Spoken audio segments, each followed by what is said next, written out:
ისლამი ილიას წინააღმდეგ. ძალიან საინტერესო ბრძოლა იქნება კი.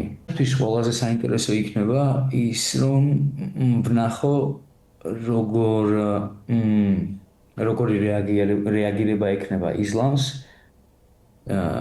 რომ ნახავს ილიას დაცვას. ჩიეკ. მე როგორი პასუხი ექნება ილიას ესე ვთქვათ ილიას ბოქსზე. ისლამმა დაბლა რო დააგდოს ილიას ქვემოთ გაჩერება იოლი არ იქნება. იმიტომ რომ ილიაზე ზურგის აღება ესე იოლად და ასე შემდეგ მე დარწმუნებული ვარ რომ ესე არ იქნება. ანუ ვერ მოახერხებს უბრალოდ მაგის გაკეთებას.